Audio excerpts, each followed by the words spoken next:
Bienvenue dans Quand les enfants posent des questions, partie 2. Dans la première partie de cette série, nous avons conclu que chaque enfant se rend compte qu'il s'appuie sur la foi de ses parents. Finalement, chaque personne doit décider par elle-même si le christianisme est vrai. Nous avons souligné l'importance d'enseigner tôt et souvent par les mots et l'exemple. Quand les questions arrivent, reste calme et ne les repousse pas. Dis que poser des questions est bon et biblique, écoute attentivement. Pose des questions, puis réponds calmement. Renforce les preuves de ta réponse afin que leur foi devienne la leur. Première partie dure 10 minutes. Si vous ne l'avez pas encore vue, regardez-la. Maintenant, trouvez votre Bible, asseyez-vous et rejoignez-nous pour la suite. Le deuxième principe est qu'il faut comprendre leur lutte. Prenez une autre respiration bien tranquillement.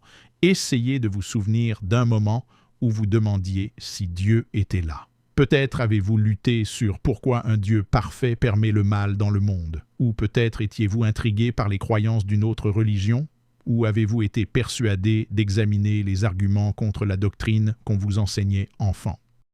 Si vous pouvez vous souvenir de ces sentiments, cela peut vous aider à mieux comprendre et à faire preuve de compassion pour votre enfant. Faites-leur savoir que vous comprenez leurs questions légitimes. C'est une façon importante d'éliminer le stress et l'anxiété de votre enfant. Revivre votre doute vous aidera à devenir une partie importante du chemin de foi de votre enfant. Selon la situation et en se rappelant que Jésus est le héros, vous pourriez même raconter l'histoire. Le contexte des Écritures montre que Dieu attend que nous posions des questions. À maintes reprises, dans la Bible, les gens posent bien des questions difficiles à Dieu et il répond patiemment. Les psaumes regorgent de questions brutes et d'expressions du chagrin profond. Pourquoi, ô Seigneur, restes-tu si loin? Pourquoi te caches-tu vraiment dans les temps de détresse? Psaume 10, 1. Mon Dieu, pourquoi m'as-tu abandonné? Psaume 22, 1. Même Jésus avait des questions. Il cita ce psaume sur la croix. David et d'autres psalmistes exprimèrent le doute, la frustration et la confusion, et pourtant on les appelle des hommes selon le cœur de Dieu. Leurs questions mènent souvent à une confiance renouvelée. En bref, questionner n'est pas péché en soi. Nombreux héros de la foi posent des questions difficiles.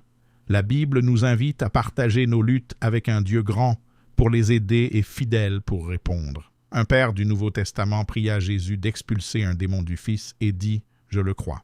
Aide-moi à surmonter mon incrédulité. Marc 9, 24. Dieu honore ce genre de cœur. Alors que tu crois qu'il existe des vérités dans tes croyances, il y a eu un événement qui t'a convaincu d'élever Jésus pour qu'il soit la force la plus importante dans ta vie.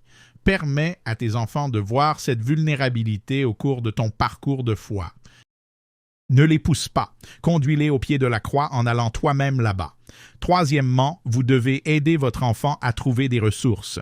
Maintenant, il est vraiment temps de vous joindre au voyage avec votre enfant. Laissez-les se joindre à vous dans votre recherche des reçus. Il existe de nombreuses ressources disponibles pour aider votre enfant à clarifier ce en quoi il croit. Il existe pour tous les âges et des livres apologétiques pour aider les enfants à comprendre pourquoi ce qu'ils croient est la vérité. Aidez vos enfants à trouver des documents qui répondent à leurs questions. Ne se borne pas à leur enseigner les informations que vous cherchez. Cela les initie aussi à des voies et des influences plus objectives. Soyons honnêtes. Parfois, nos enfants rejettent nos idées simplement parce que nous, leurs parents, les avons présentées. Quand je travaillais, je suis entré au bureau d'un client et j'ai dit aux ouvriers exactement la même chose que leur patron disait depuis des semaines. Ils résistaient à ses conseils. J'ai dit la même chose et ils acquiescèrent. Nous l'avons appelé le schéma de l'expert venu de l'extérieur. Parce qu'ils ne me connaissaient pas, ils écoutaient objectivement. Leurs défenses se sont effondrées. Travailler ensemble sur cette recherche leur apprend aussi à chercher la vérité par eux-mêmes. Après tout, l'une de nos responsabilités en tant que parents est d'aider nos enfants à devenir des adultes responsables et indépendants. Et des chrétiens mûrs. Les exposer à des influences en qui vous avez confiance peut les aider à trouver les réponses sur les questions de foi lorsque vous n'êtes pas là. Souvenez-vous de ce que Jésus a dit. Demandez et il vous sera donné. Cherchez et vous trouverez. Frappez et la porte vous sera ouverte. Car quiconque demande reçoit ce qui lui est demandé, celui qui cherche obtient ce qu'il cherche, et à celui qui frappe, la porte lui sera ouverte. Matthieu 7, 7, 8. Dans Jérémie 29, 13, le prophète rappelle à nouveau les paroles de Dieu. « Vous me chercherez et vous me trouverez lorsque vous me chercherez de tout votre cœur. » Vous devrez trouver la plupart de ces ressources par vous-même. Nous ne pouvons pas vraiment voir à travers vos yeux. Nous ne sommes pas sûrs que ce que nous trouvons vous soit accessible en Haïti. C'est une autre raison pour que vous restiez tous proches et vous aidiez les uns les autres. Une source qui m'a été très utile et aussi disponible en créole haïtien, elle s'appelle Got Questions. Vous pouvez trouver des informations générales et des liens fiables vers d'autres ressources sur gotquestions.org par créole haïtien. Je vais mettre ce lien dans la description ci-dessous. Got Questions peut vous orienter vers d'autres ressources pour approfondir et clarifier. Encore une fois, vous êtes l'expert, pas moi. Voici quelques autres possibilités répertoriées dans la description. Appuyez sur pause pour lire la liste. Lève-toi et suis-moi, je te rendrai digne. Pêcheur d'hommes.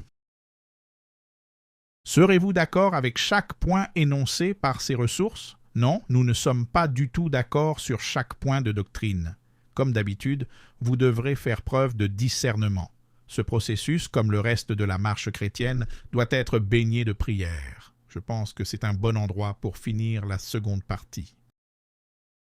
Veuillez nous rejoindre pour la troisième partie. Nous avons 2 principes. Donnez-leur le temps de penser et de prier sans cesse. Que Dieu vous bénisse. Priez pour nous pendant que nous cherchons à servir notre Seigneur.